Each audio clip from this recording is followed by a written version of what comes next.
Hey, everybody. Thank you so much for finding us here at Press A to Talk. This is our book club style show, Backlog Crew, where we talk about old games that we may or may not have played yet. Today, we're going to be talking about Pokemon Snap. But before we get to that, let me introduce my co hosts. I'm here with Joseph. Say hello, Joseph. Hey. And John. Say hello, Hello. John. So, we're talking about Pokemon Snap. This was released in 1999 on the Nintendo 64. It was developed by HAL Laboratories and published by Nintendo. We kind of decided to do this in anticipation of new Pokemon Snap coming out at the end of the month. I've never played this game before. John, I don't believe you have ever played this game before. Joe, this was a childhood game of yours, right? Sort of. My cousin had it, and I played it a few times at his place. And then I bought it again when I was like 17. But I know that when we were in college together, you played through it at least once in the dorm room, right? Yeah, I think I did. Gotcha. Well, so I've got some trivia for you guys. This game originally started development as a game called Jack and the Beanstalk. Did you know that, Joe? Did you know that, John? I had no It was, idea. it was in development for the N64, and then 1 year after it was announced, it was just not going well. Like the game was basically a dumpster fire, as I understand it. Pokemon had just come out like a year before, and it was hugely popular. And apparently, there were some photo taking mechanics in Jack and the Beanstalk, and so they're just like, okay, let's salvage what we can of this game and make it a Pokemon game. And that's how we got Pokemon Snap. So we may never have the treasured gem that might have been Jack and the Beanstalk, but at least we can take pictures of Pokemon now. Exactly. So the premise of Pokemon Snap, the premise is you play as Todd Snap, a Pokemon photographer who goes to Pokemon Island, real clever, to help Professor Oak with his research by taking photos of wild Pokemon to fill out the Pokemon report. And to do this, you ride around on 01, which is basically a vehicle that forces you onto an on-rails first-person shooter experience. So that's how it goes. First impressions for me is it was instantly delightful just seeing the Pokemon running around in like a natural world. I had seen the first level, but I'd never played it before, and so it was amazing just seeing a Meowth jump out of nowhere, start chasing Pidgey around. There's a Pikachu that's climbing on a surfboard. There's Lapras off of the coast. It's really cool. What were y'all's first impression, John? Well, I would say I did enjoy just the fact that we're just on this track. It's reminding me of the very first Jurassic Park. We're going through the area and we're just getting to see all the different things. But unlike that first Jurassic Park, we get to see everything right up front, right up close, personal. Even have some Pokemon jump out in front of you. It's great. And just getting to see them in their natural habitat as opposed to just the original games where they just show up out of nowhere while you're walking through the tall grass. So it's a great change of pace for the Pokemon series, I would say, especially at the time. Joe, what do you think about Jurassic Park Snap game? I mean, I think it would be cool. I'm not as nostalgic to the Jurassic Park series as I guess everybody else is because I didn't watch it until I was probably in college. Okay, so how do you feel about Pokemon Snap, though? Pokemon Snap is different. That I've got nostalgia for. Yeah, like John said, it's really cool to see all the Pokemon in like a natural environment. And I imagine, especially at the time when everybody was just playing like Pokemon like Red, Blue, and Yellow on the Game Boys, seeing them in like a full 3D environment on the TV instead of on a Game Boy was probably incredible. And then just riding around and like taking pictures of them instead of like battling or anything like that. It's a really cool idea for a spin-off game that sounds really lame, but it's like actually really fun. It's really endearing because it's really simple. The mechanics are literally just, like I said, you're on rails, which you don't get to decide what direction you're going, but you just have a first-person view. You can pull up your camera, you take pictures. Eventually, you get some apple-shaped Pokemon food. I don't know why they couldn't just call them apples, but apple-shaped Pokemon food that you can throw, sort of lead Pokemon around. You also get Pester Balls, which you can throw at Pokemon to annoy them. And then later you'll get things like the Dash Engine that helps you move faster, Poke Flute that'll make the Pokemon do random things, seemingly. But yeah, mechanically, it's pretty simple. And so at this point, or I should say, you unlock those abilities as you go. And we can talk about that, but I figured it would make the most sense if we just start with the beach and then just move forward, talk about our favorite parts of each level. How does that sound? Sure. Sounds good? Okay. So we get to the beach. I talked about a few cool things that I saw, but I think one of my favorite things was I threw an apple near a Pikachu that was standing next to a tree stump, And I took a picture of it, and it was like new, and I was like, "That's not new. That's just a Pikachu."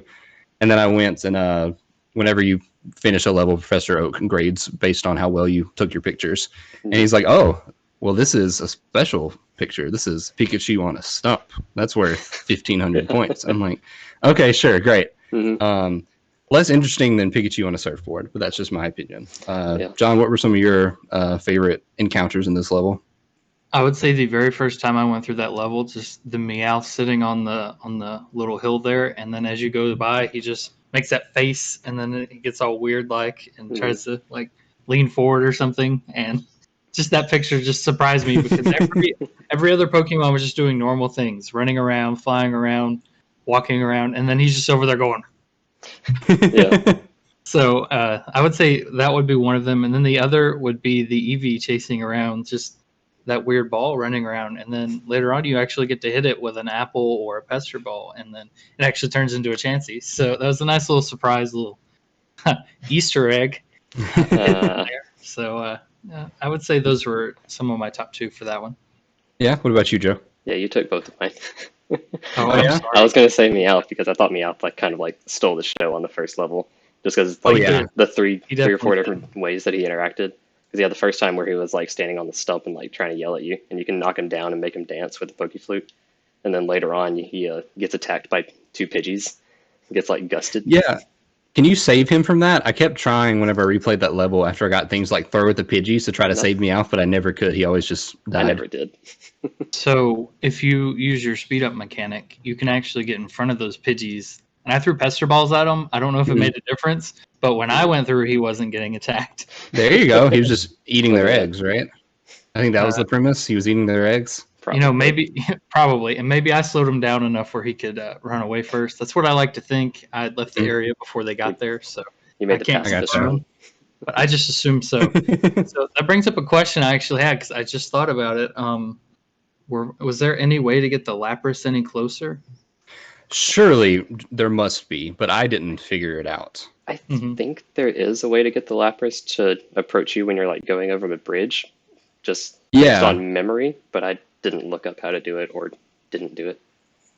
Yeah, I was always confused because I loved like Lapras in the distance was really cool, and I would take a picture. It's like, oh, this is beautiful. It's like a landscape, and there's also Lapras here, and it's great. Yeah, and then Professor Oak was like, do better. Yeah. That was all he would say. And another thing about Meowth before we move on is that it's his voice actor from the Pokemon anime. So it's not like how the Pokemon aren't like their cries from the games, it's their voices from the anime. So they're all saying like meow and stuff like that, rather than just like I was wondering if there's some kind of Easter egg where one of them would like actually talk or anything like that, like the Meowth would, but that's cool. Speaking of voices from the anime though, we talk about Professor Oak. Obviously Professor Oak is in the regular Pokemon games, but this is his voice actor from the anime, and so we can assume that it's that version of the character. It's kind of Pokemon's kind of weird because they have the anime and the games, and both have Brock and Misty, but they're like not the same character. Right. So I don't know. Not that we need to get into the lore of Pokemon Snap, but it makes me wonder, like, is this canon to the anime? Because Todd Snap is also from the anime. I was going to say the main character is from the anime. Yeah, so maybe this doesn't happen in like the games, and so it's just an anime thing. I think they introduced him.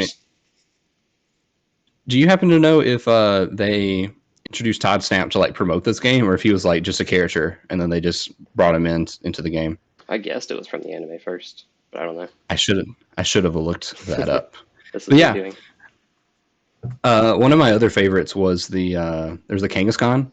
I love Kangaskhan. It's in my like top 5 Pokemon that I've never used on my team, but that I think is amazing. And I love that it's just minding its own business, staring off into the distance, and you can eat something at it, and then it turns around and like sumo charges you. It's pretty good. It's pretty good. And then one more thing to talk about in this level, I suppose, is we didn't talk about Snorlax. Oh well, that's boring. No, I'm gonna talk about Snorlax. In the games, he wakes up and uses a Pokeflute. He does nothing with a Pokeflute in this game. You have to use a Pester Ball, and that bothers me tremendously. I don't know, man. It's a different Pokeflute. Yeah. Maybe. Dude, this Pokeflute plays some jazz. We'll get to that on like the river level. It's wild. Yeah.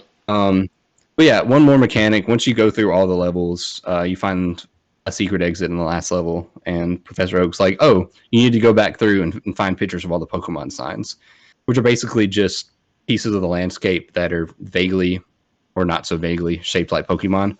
And in this one, it was the Kingler Rock, and that was actually pretty cool. I thought because you had to like line the rocks up at a certain angle, and it actually looked like a Kingler, unlike some later Pokemon signs.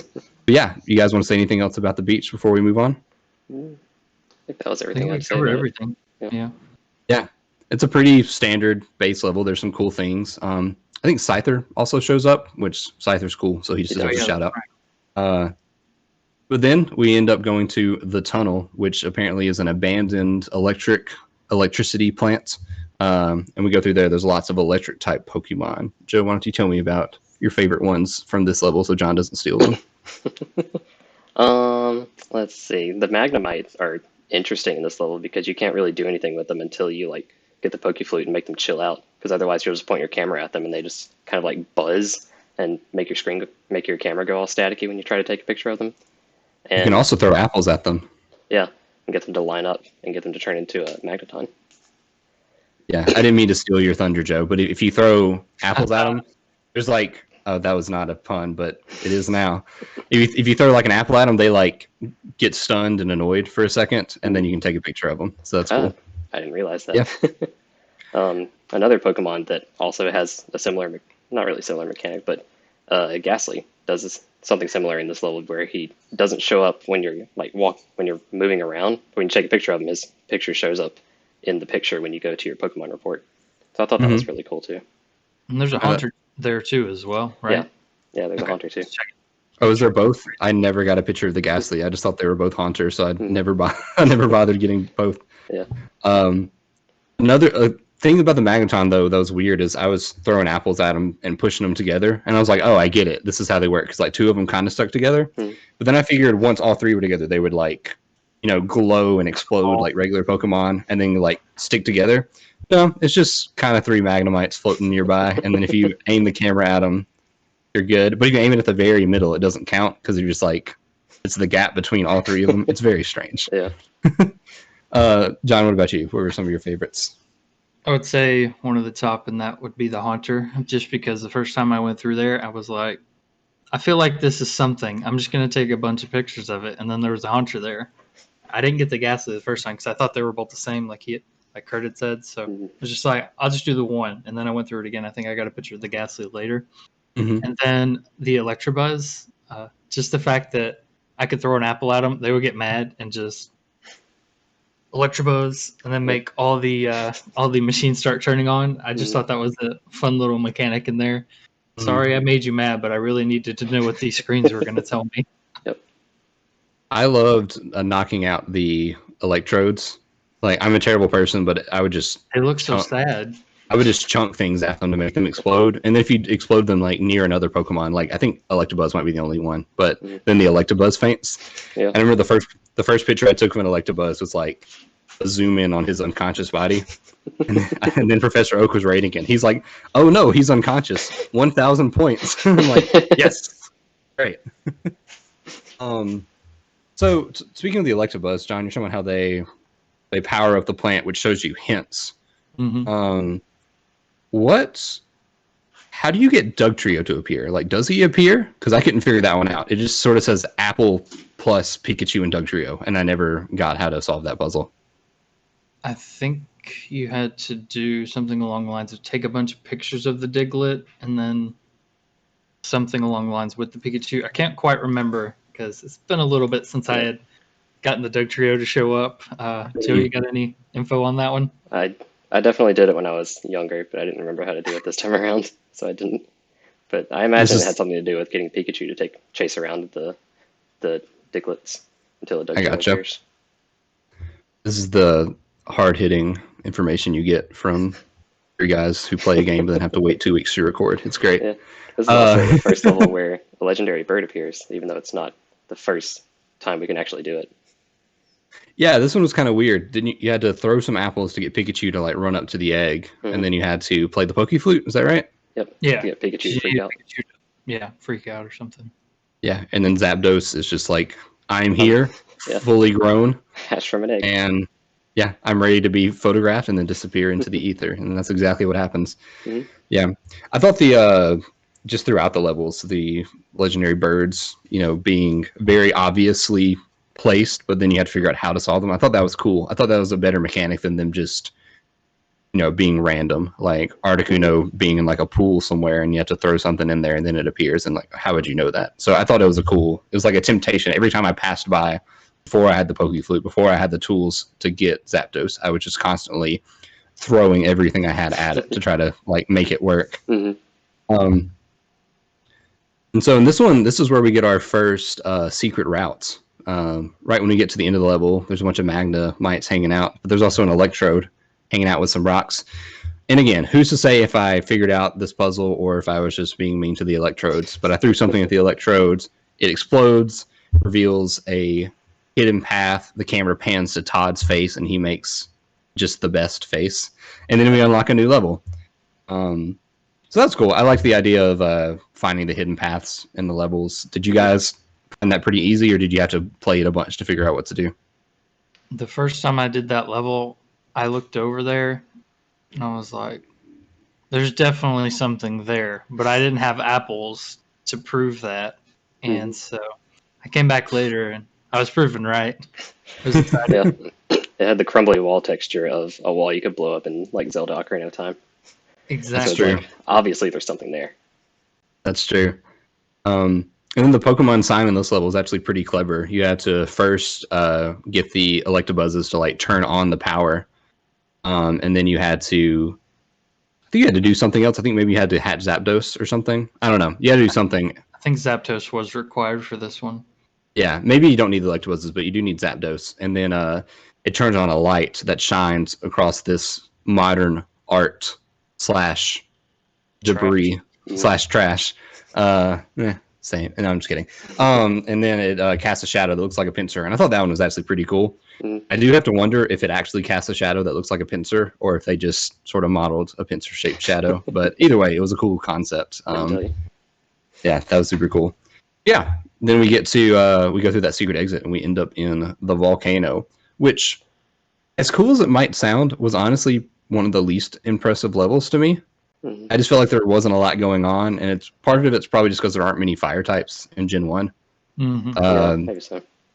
But yeah, I mean, it starts out like red hot, and that was pun intended, so thank you for laughing immediately. Like a Rapidash just runs out in front of you and like neighs, rears. My wife like knows a lot about horses, so she's probably embarrassed that I don't know what that means, but you know what I mean. Yeah, the Rapidash runs up and wheeze snaws, and then and that's pretty cool. But then it's just kind of like, oh look, a Vulpix. Oh look, there's a Charmander. Oh, Magmar. That's cool, but it's just kind of hanging out. And then it's like, oh look, a Charmander, and oh look, a Magmar, and oh look, a Magmar, and oh look, yeah, exactly. Charmanders. Apparently, there's Growlithe and Arcanine in this game. I did not see a single Growlithe or Arcanine. You did not see them? Oh. I might have seen a Growlithe, but I definitely didn't see an Arcanine. Did you get the Charmeleon and Charizard too?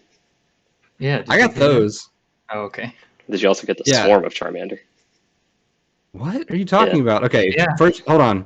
John, explain to me how you get Arcanine. Then Joe, tell me about the Swarm of Charmanders, and then I'll pontificate on the Charizard, which is obviously the most complicated one. So the very last section, you can instead turn to the other side, and you can throw apples in the different lava pools. This is how I did it. I don't know if you have to do it this way, but I got a apple into every lava pool. In the very last lava pool, an Arcanine shows up. The other lava pools have Growlithe come out, but if you get an apple in the last one, I think after you do all the other ones, a Arcanine comes out. That's really cool. I very much enjoyed the implication that these fire-breathing mammals just live in pools of lava. That's fun for me. Well, they don't want to get cold. That was different from my experience, if I'm being honest. I played through that level a few different times, and I threw like apples in the pools of lava, and I got Growlithe to come out in all three of them. And I did it again. I got Arcanines to come out in all three of them. Oh. So maybe it's just random. It's random. Yeah. Yeah, maybe it is. I thought I had to nail all my shots. Well, I didn't get any of them, so congratulations to both of you. Joe, tell us about this Swarm of Charmander. So you know where you run into the Moltres egg, and it's like abundantly clear that you're supposed to knock it out of the path? If you look Yes, over, because it literally stops you. yeah, if you look over, there's a couple Charmander to the side. If you just like keep throwing apples or Pester Balls, or maybe it's the Poke Flute, I don't remember. But eventually, there would just be like a mountain of Charmander coming over that hill to the side. I think it was apples. So they told their friends they were there. Yeah, it's That's probably apples. awesome. Yeah, Free there's food. there's like 10 Charmander that will come out there, and then you can play the Poke Flute, and they all start dancing like simultaneously. That's amazing. I love that so much. Well, I'll tell you about the part that John definitely didn't tell you about already, which was there's a Charmeleon hanging around a pool of lava, and if you throw up something at it, it'll fall into the lava, and then it evolves and turns into a Charizard. And then it's like zoomed in really far, and you take a bunch of pictures, and then Professor Oak's like, these aren't very good. And I'm like, these are the best shots I've taken in the whole game, so I don't know what your problem is. He's always mad about that Charizard. One of the special shots that I didn't find, but that I discovered when I was doing my research preparing to host this episode, was there was the fighting Magmar shot. Did either of you get that? Mm-hmm. You did? Okay. Well, I didn't, so I'm going to talk about it. So correct me if I'm wrong, but you throw some apples and get two Magmar to like get close to each other, and they just square up. And they're just like they're just very upset that there's another Magmar in their presence. Is that how that works? That is not the one I thought you were talking about. It was more like one of them breathes fire at the other one, and the other one passes out. And you can do the same thing with the one that's with the Charmander too. Oh yeah, that's cool. And it'll evolve into a Charmeleon after it gets blown up. It will. I thought you were talking about Magmar for a second. I was like, but Magmar's evolution wasn't introduced until Gen 4. Okay, anyway. Magmar evolves. It was ahead of its time, okay? The Pokemon sign in this level was the coughing smoke, which is if you throw something into some crater, then a puff of smoke pops out that looks like a coughing. Mm-hmm. I looked this one up. I would fully admit it. I played that level 4 or 5 times in a row, and I was like, I have no idea where it is. Tell me where it is. I honestly thought that looked like coughing smoke before you threw something in there. So when I did that level the first time, I tried taking pictures of it, but it didn't show up as a coughing. So I was like, well, I guess this is nothing. I remembered this when I was little. Like, I didn't remember that there were Pokemon signs in the game, but I remembered that puff of smoke looked like a coughing. So I knew to throw a Pester Ball in it, and it like sort of looked like a coughing. I took a picture of it, and it was just like question mark, question mark, question mark. And I was like, I thought this is how you get coughing in this game at the time. Until it came back later. Did you have to retake it again, like after you... Really? That's interesting. I mean, I guess that makes sense, but it's interesting. Yeah. There's also Vulpix. Did we talk about Vulpix? Anyway. And then we move on to the river, which is an interesting level because it goes kind of fast. My favorite moment in this level was definitely getting the Slowpoke to evolve into Slowbros, which you do that by throwing some apples and making them go to a very clearly marked shelter fishing spot, and then a shelter bites their tail and they evolve, which is a concept just entirely contrived by the anime. Like, there's no part of that in the games at all. Okay, Pokemon Snap is definitely like anime canon and like not game canon. That's, but yeah. There's like also a huge explosion, like it's just a huge fiery explosion. I'm just like, what is happening? But no, it's really cool. It's really cool. The Shelter and Cloyster fly around, which apparently they can do that in this game, and that's pretty cool. I like Cloyster a lot. And then I got a special shot that was not listed on Bulbapedia, which I used for research before this started. And I'm learning from things like swarming Charmanders that maybe Bulbapedia's archives are incomplete. But I got one called Speed Pikachu. Did anybody else get Speed Pikachu? I thought it was Volt Tackle Pikachu, but it's not.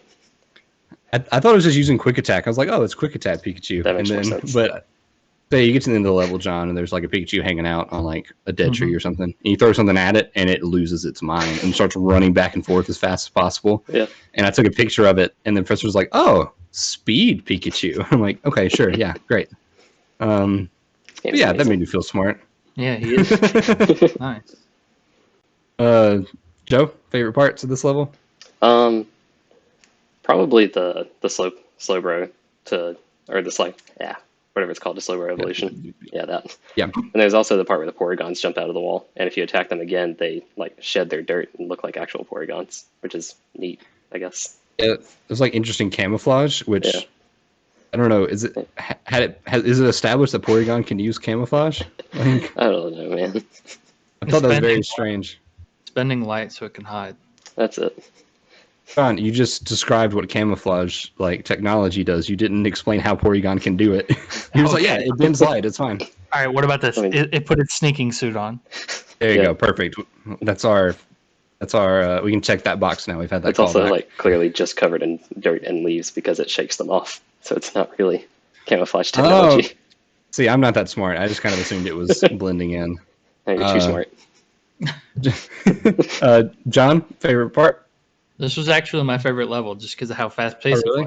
it was. So the level felt a lot quicker than it actually was. So that's why it got top marks on that regard. But it was my favorite level because it had Bulbasaur in it. And if you threw enough apples at them, they would come out of the logs and they would just make these little happy faces while we're eating the apples. Mhm. And Bulbasaur's one of my favorites. So It was nice making all the Bulbasaur happy. yeah, just feeding them apples. It was great.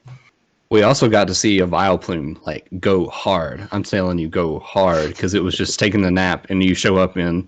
I don't know if it matters what Pokeflute song you play, but whenever I pressed Pokeflute, it started playing like a crazy upbeat jazz tune, and that Vileplume went from asleep to like doing backflips within seconds, and it was crazy. It was awesome. I'm just going to insert this right here because you actually have to wake up that Vileplume because Vileplume is a very stinky plant, is my understanding. And it makes a stink cloud that covers up the Pokemon sign in this level. So you get it to dance and it doesn't smell anymore or something. And this time it's a tree that's shaped like a Cubone. And that one is also kind of cute. Probably the one that looks the least like the Pokemon it says it looks like. Except for arguably the next one. But we can talk about that one. I think this was yeah. the last sign that I got, actually, just because I had forgotten about it completely. Just had a hard time finding it. Mhm. Waking up I threw a million Pester Balls at that Vileplume before I got the Pokeflute because I had gotten Professor Oak had been like, hey, it's time to find the Pokemon signs, but I hadn't unlocked all the abilities yet. So I just kind of assumed that I had all the abilities and I was just going through levels and finding nothing because I needed the Pokeflute for certain things. So, but it all worked out. Yeah, this level was fun. Also, Magikarp's in this level. Apparently, Magikarp's in every single level, but this was the only level that I found Magikarp in. Apparently, if you just like throw the apples into water, a Magikarp will show up. Yeah. And I think Gyarados is in this game. I assume you have to like hit a Magikarp when it jumps out. Oh, it is. Did you get one, John? I actually did get a Gyarados. I made a Magikarp mad enough where it turned into a Gyarados. Yeah. That's awesome. Anytime I would see a Magikarp, I would like frantically start throwing things at it, but I can never hit it because I'm terrible at first-person shooters. Sometimes there's a sparkly Magikarp. I don't know what it means, but sometimes it sparkles. Maybe it would be a red Gyarados if you make it mad enough. When you say sparkly, was it just actually sparkly or just like shiny? No, I mean like sparkles flew behind it. Okay. Yeah, I guess shiny Pokemon weren't a thing yet. That's interesting.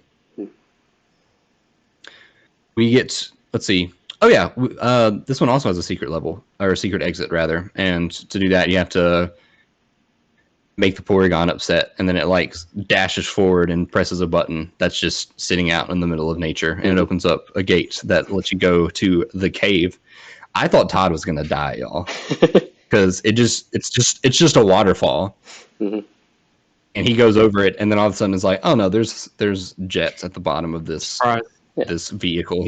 He's fine. It flies, guys. Did you know that? So it's fine. Very advanced. Yeah, we end up in the cave, and John, when you said the river is your favorite level, it made me think, which of these is my favorite level? And honestly, Sorry to put that burden on you. No, you're good. I enjoyed this game, but I'm having a hard time saying like this one. I like this one a lot. But if I'm gonna pick one, I think that I would probably pick the cave. I think it's kind of unique because instead of just sort of moving forward along the landmass, you're like flying around at different heights and elevations. I'm sure this looks very strange on the camera. And also, I just love ice types, and it's fun. Also, Jigglypuff's here. It's great.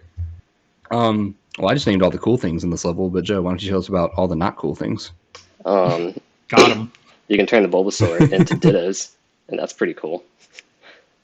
Yeah, so they have like the dumb Ditto face on them, like the anime Ditto does. But if you it's really funny because if you take pictures of them, it's like, yep, these are Bulbasaur. It's like these are very clearly not Bulbasaur. Yeah. So yeah, no, that is cool. Was there anything else that stood out to you, Joe? Honestly, I think the cave is one of my least favorite levels, just because it's. Oh yeah. I don't like having to turn the camera like all the way around and go up and down as well. I Also, can see that. yeah, playing on the original N64 game lags a lot, so that's just kind of frustrating, especially turning around in this level. Yeah, I played on the Wii U and it did not lag at all, so I could see that being annoying. I could see it lagging hard on this one. This probably seems most complicated. From the moment you turn the game on, it's lagging already, but it's just in this level especially. I'm pretty sure I didn't include it in my little trivia bite at the beginning, but I'm pretty sure this was. I might be making this up, but I'm going to go ahead and finish my thought. I believe this was originally in development for like the 64 DD like expansion, which would have better hardware, but got canceled in the West at the very least. I could be wrong, but that might be part of the reason why it struggles to run on a base N64.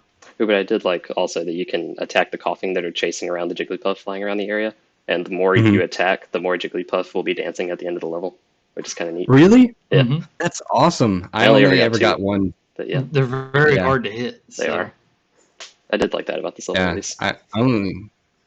That's super cool. Yeah, I loved having Jigglypuff on the stage, but I didn't know that you could have two Jigglypuff on the stage. So I also didn't know. Probably three. Three. Probably. I think they just keep spawning. Like once you get rid of one, they just like keep spawning. So who's to say, really? One of my favorite Pokemon, Victory Bell, is in this level. There's a Weeping Bell that's doing the same thing that the Charmeleon is doing in the Volcano level. You just dump him in a tub of ice, and then he evolves for some reason. It's pretty great. We talked about the Jigglypuff. We talked about the Bulbasaurs. Those are awesome. Articuno hatches in a very weird way. Maybe we should let John say his favorite part before we say everything else cool about the level. I'm so sorry. No, it's okay. I'm so sorry, John. Go. Mention what I wanted to talk about. I wanted to talk about one of the most misunderstood Pokemon in the entire Gen 1, Grimer. Grimer's in this level, guys. Yeah. So misunderstood. The Pokemon with the most interesting history in the behind anime, it. Yeah, he smells and he's made out of, awful things. But he wants love too, guys. And he's in the level 2 of them. And also, like you said, Weeping Bell is here. So if you don't like Victory Bell, you can just stick with the Weeping Bell and take nice pictures of it. You cannot pester the wildlife and just leave them alone. Right. Like a good photographer. I'm helping them grow. John, I'm sorry I forgot about you. Hosting is hard. I'm going to use your reference to Grimer to get on my Trubbish soapbox here. So Trubbish and Grimer are the same Pokemon, and everybody and their mom hates Trubbish so much. Oh, no. John got mad. Johnny's like, how dare you say that? Oh, no. He messed up my orientation. It's okay. Joe, you were recording, right? Not John? Yeah, I'm still recording. Okay, we got this. This happened last time, too. I don't know why it does that. John, I didn't mean to offend you so much by comparing Grimer to Trubbish. I didn't hear it anyway. I didn't hear it anyway. I don't. What is Trubbish? You talking about the garbage Pokemon? Yeah, the garbage Pokemon. Okay, now I'm offended. Orientation's back. I have a Brady Bunch thing going on right now, where if I look up and to the left, I see John. If I look up and to the right, I see Kurt. That's pretty great. That Pokemon is trash. This one's pollution. Those are two different things. They are literally both waste. Like, they're just different forms of waste. One is like fresh-ish waste, and then one of them is like slowly degrading sludge waste. But they're the same Pokemon. Did you even watch the anime? I mean, parts of it. I have not watched all 1,000 something episodes, if that's what you're implying. The Grimer are actually toxic waste from a factory, if I'm not mistaken. See, they're waste. They're trash, and that's okay. It's okay to be trash. How about I'm trash sometimes. I have a nice little median. Grimer are liquid waste, and Alolan Grimer is rainbow liquid waste. Hold on, John. I'm gonna. First of all, Joe, is John's picture showing up on your end? Yeah. Okay, it's not on mine, so we're just going to keep going. Okay, John, so I just want to make sure I understand your stance clearly on this. I did a median. Go ahead. In your mind, liquid waste is preferable to solid waste. That's the stance that you're taking to defend Grimer? Yes. Okay. I'm not making comment on that opinion. I just think that's a strange hill to plant your flag on. Anyway, Anyway, all this being said, Garbodor is probably my least favorite Pokemon. Moving on. In agreement. There's an Articuno. Back to Pokemon Snap. Other than Ducklet. Sorry, go ahead. I don't know what you said about Ducklet, but Ducklet's kind of cool. There's an Articuno egg, and you have to get it to evolve by playing your Pokeflute by the Jinx. It's a cat. By playing your Pokeflute by the Jinx, and the Jinx sing and dance, and that's what wakes up. That's what makes the egg hatch. Is that how nature works? Well, Yeah, that's how Pikachu did it, so. Sort of. Well, Pikachu, the first two make sense. Pikachu electrocutes the Zapdos's egg. Which makes that more makes sense to me. Moltres gets thrown into lava. That makes sense to It's me. incubated, yeah. But then Articuno is just like, oh, I hear dancing. It is time. It is my time to come into this world. I hear it happening. Yeah, the Articuno shows up. They did rain dance. There are cold in there turned into hail. There you go. There you go. Thank you, John. That's it. There are 3 special shots that I'm aware of in this level. There's Jigglypuff on stage, which we talked about, which apparently can be multiple Jigglypuff, which is exciting. There's Balloon Pikachu. Did anybody get Balloon Pikachu? I think I I'll know take where it your is. Sun I don't Silence. remember if I got it. So there's a Zubat carrying around a Pikachu flying around, and I thought they were best friends, but apparently you're supposed to like throw an apple and hit the Zapdos, hit the Zubat, and that'll save Pikachu, and Pikachu will fall, and then it'll just like deploy its emergency balloons cache, and then float, and so you take a picture of I it. missed that one. That's not wrong. And then you have to do that one to get the third special picture, which is if you save Pikachu from Zubat, and then you hatch Articuno. If you turn around at the very end of the level, Articuno will be flying by, and Pikachu will be riding on its back. I did not know that. And that's also pretty cool. That's cool. Yeah. Spoiler skirt. That's another thing. We beat the game. It's fine. And then the last thing to talk about in this level was the Mewtwo constellation, which in my mind is probably the most BS Pokemon sign, because all the others visibly look like Pokemon, at least at certain angles. And this one's literally just glowing, and then you take a picture of it, and then once you show it to Professor Oak, all of a sudden it appears, because it's sort of glowing rocks. And then it's like, no, it makes the shape of a Mewtwo, when it most certainly does not make the shape of a Mewtwo. For some reason, this is the one I most vividly remembered from childhood. I don't know why. I guess because it's Mewtwo, and Mewtwo is cool. I don't know. You had that one in your back pocket, and I, meanwhile, I played that level over and over again, and then I also resorted to a guide. I'm pretty sure those are the only two I looked. The volcano and the cave, I'm pretty sure, were the only ones that I looked at a guide for. John, I can't see your face right now, but do you have anything else to say about the cave before we move on? No, I think we covered the important parts of it. Weeping Bell and Grimer. Mm-hmm. Covered everything in excruciating detail, I would say. We get to the last normal level, which is the Valley. And this is where we finally see the best Gen 1 Pokemon, Squirtle. Geodude.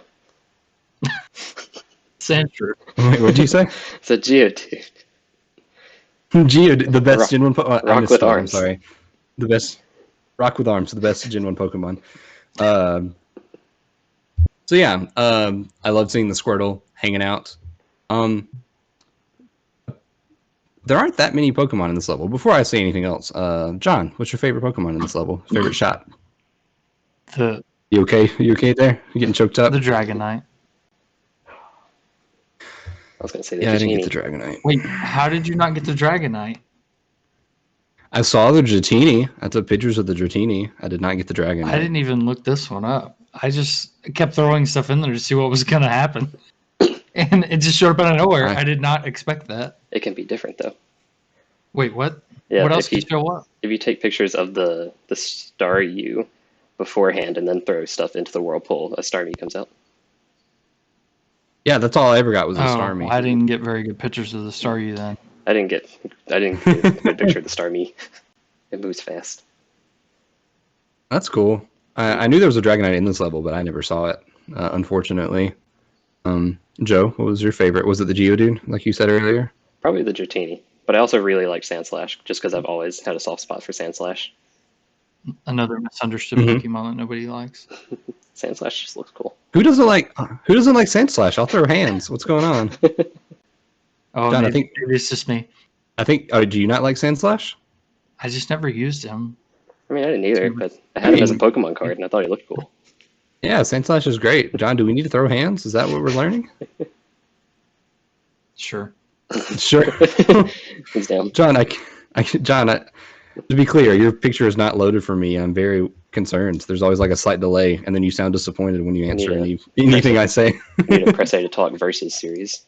You can't see me laughing, Kurt. Just assume I'm laughing and putting my Okay, thumb up. great. I'm going to say terrible things and then assuming that you're laughing. Okay. Exactly. So yeah, there's not a lot happening in this level. Like there's a lot of Pokemon, but not a lot of unique Pokemon. The first half of the level, there's just a bunch of Squirtle and a bunch of Mankey and a bunch of Geodude.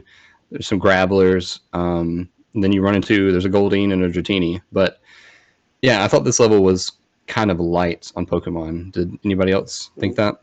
Yeah, it does move fast, which is kind of exciting, but there's not. I thought this was one of the slower levels, honestly. Just all the times there were no Pokemon, I guess. Yeah. Like when you're going down the hills or you're coming up on the hills, it just seemed to slow down a lot. Yeah. Yeah, it was definitely kind of barren. Like Joe's right. Like this is probably the level that you move the fastest in. It's just that there's less going on. And maybe that has something to do with the fact that you're moving so quickly that it's hard to load things in. I don't know. Pure speculation on my part, but perhaps. Why is there no Onyx? Why is there no Onyx? Yeah, that's a good point. There's not that many rock Pokemon. No Hitmonchan, no Hitmonlee. Famous rock Pokemon. Yeah. Well, I was assuming this is a fighting area too because there's a Mankey there. Sure. Yeah. Speaking of the Mankey, wait, Joe, did I ask your favorite part? Did we already talk about your favorite part? I don't know. Moving down the river was kind of cool. He said the Dratini was his favorite. Okay. That was my favorite Pokemon from this area. Speaking of Mankey, I think this is probably the trickiest level secret. Annoying. Yeah, it's like this because there's another secret exit in this one. This one doesn't take you to a new level, but it takes you to Professor Oak's secret lab where he tells you about the Pokemon signs. But what you have to do is there's a Mankey on a mountain in the distance, and then there's a bunch of Squirtle, and you have to hit the Squirtle to make them hide in their shells, and then you have to hit them at like a semi-precise angle to launch it bowling style into the Mankey, and then the Mankey falls down the mountain, and then you come around the bend, and there's a Mankey hanging out, and then you have to throw another thing at that Mankey and make it fall onto the button. It's really quite brutal, for being honest. It's hard to believe you got an E rating, yeah. But I got really lucky and got it on my first try. But John, did you struggle with it? I got it on my first try, and then I just assumed he hits the button when he hits the ground. Oh, I was incorrect.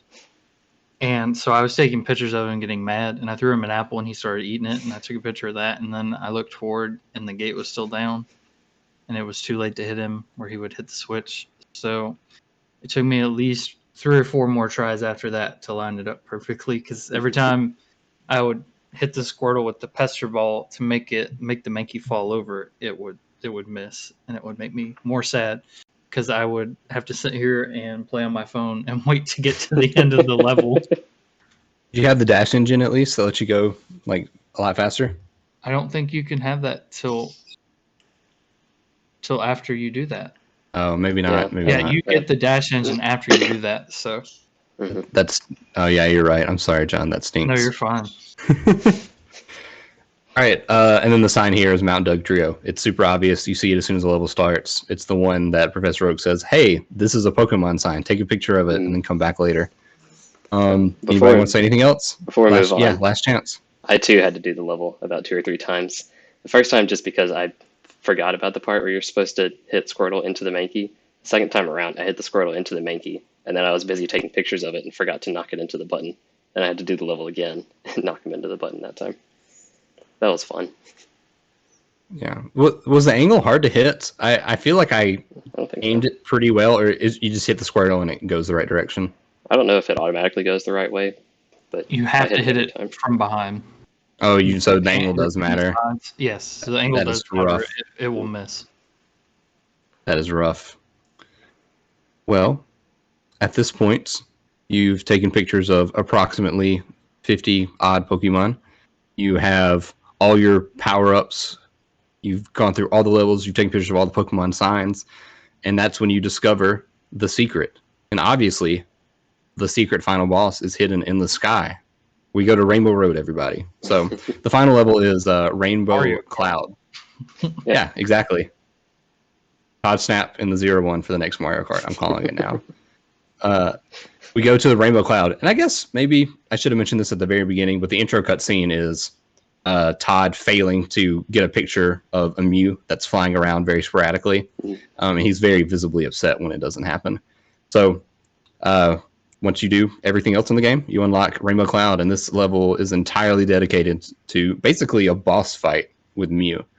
And I'll talk about it because, Joe, I know that you've already done it before. So I think this is a pretty well-designed boss fight. Like, for the very simple mechanics of throwing things and taking pictures, it's interesting. Mew moves in a interesting, complicated, but also predictable way, so it doesn't just seem completely random. Like, you can kind of figure out where he's going to be next. But then also, the first 3 times you have to hit him, because he's got a little bubble around him that makes it where you can't take a picture. You have to hit him with apples, and then he sort of changes up his pattern. And the next 3 times you hit him, you have to hit him with Pester balls. So I don't know. I just thought, is that not true, Joe? Am I just making things up? Is that just how I did it? I didn't know it specified. I was just throwing whatever. Okay, I might be completely wrong. That's how I did it, and I assumed it worked because I saw it take a second form, and I was like, oh, I should probably use a different. I think you just have to hit it. Dark Souls hit it time, second form. I think you just have to hit it a couple times in each phase. Okay, well, never mind. You definitely have to hit it 3 times twice, but apparently the projectile you choose does not matter. So I feel less intelligent, especially after putting that out there. But yeah, it's pretty cool. It's pretty straightforward. Joe, do you have any thoughts? I mean, I don't know if there's a better way you could have designed this boss fight where all you're doing is throwing stuff at it, but I thought it was pretty simple for what it is. I mean, it's definitely simple. Yeah. I guess I didn't think it was that exciting, I guess, but I just don't think there's much better you could do with it.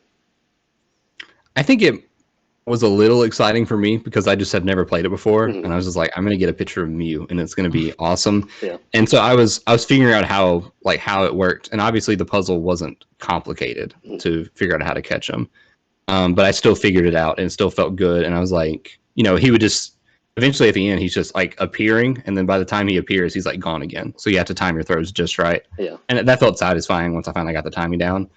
But I could definitely see that if I knew exactly how the fight was going to turn out, then probably it would not be that good of a time. My mind was not blown, but it's cool. Well, John, I can tell you my favorite part about that fight. Yeah, go for it. That area, the constellations that were showing up, just in the background. The stars would, make the Kingler, some other Pokemon. It was just nice to see that showing up as you're doing this. Was it all the Pokemon from the Pokemon signs? Yeah. Or was it like extra Pokemon too? Just those? I think it's just all the ones from the signs. I gotcha. It was really cool. It was just the signs. It's definitely very reminiscent. Sorry. Go ahead. I'm sorry. I was going to say it's definitely reminiscent of Rainbow Road from Mario Kart 64, not only because it's like rainbow in the sky, but also because of the constellations, which they had do in Mario Kart 64 too. No, absolutely. No, that's like just a cool, fun thing. Like constellations in general are fun to play with. Like in Animal Crossing on the DS, you could go to the observatory and you could just draw your own constellation by like connecting the dots to the stars. I don't know. Constellations are fun. Yeah. Yeah, that's it. That's the whole game, and we all beat it. And John definitely didn't have tech issues that prevented him from actually finishing it. Absolutely, but it's okay because we all I had a good time. Before we talk about whether or not we would recommend this, I want to get our final point totals.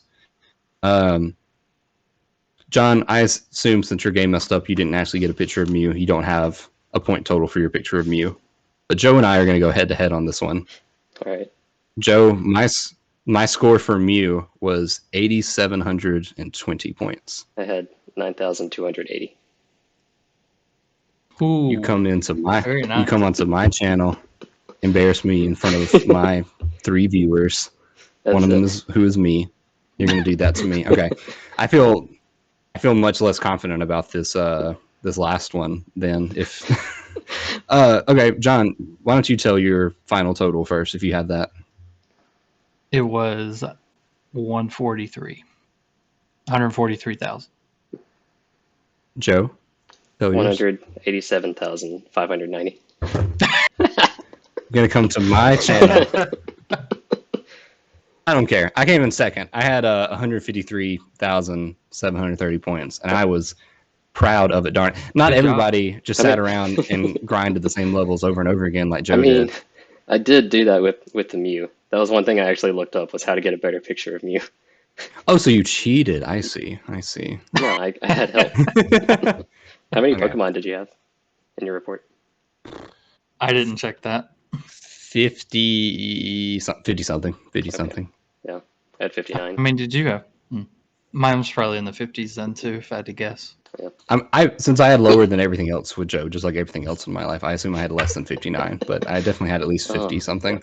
Got him. Yeah, if you go to the Pokemon Now- report, it shows you your final score and how many Pokemon were left in the game to like complete the report. Gotcha. So there were 4 Pokemon I missed out on, apparently. Fake gamer, fake trainer. That's me. You're not. Can you even call yourself a Pokemon master if you don't have all the Pokemon? If I didn't catch Yeah, up, I didn't Pokemon take Snap pictures of and all pictures? Pokemon in Pokemon Snap.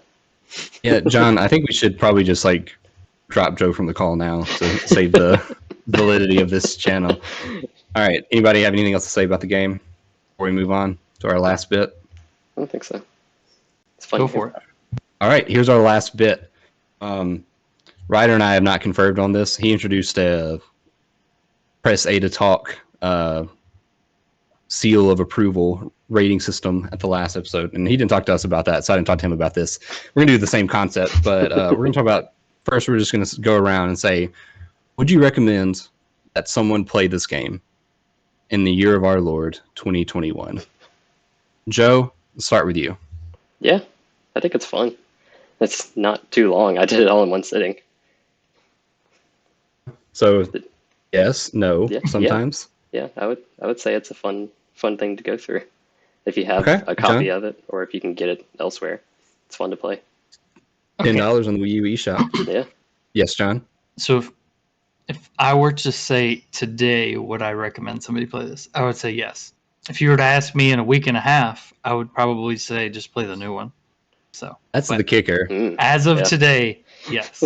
Just because, like Joe said, it's very easy to get into, very, very quick. You can go through all the levels and just have a good time. And it'll give you a new point of view on the Pokemon that you've been doing on your other Pokemon adventures, whether if you just started with Pokemon Go or if you've been playing, as a lifelong fan. So it just gives you a new opportunity to just enjoy your favorite characters already. So You better I would edit say this yes. video real quick so that your recommendation stays live. I didn't think about that. Thanks. Yeah, John, you're on a timer now. You have 1 week. Yeah, I'm just gonna agree with John on this one. I would recommend it for pretty much anyone right now, but in a week, this new game looks like it's gonna be just incredible. So I don't know that if I can justifiably say, no, this will definitely stand the test of time and be worth coming back to once the new one comes out. Because it is a little dated, it is a little slow, but it's a unique concept that you can't really get anywhere else. So I would say for now, I would definitely recommend it.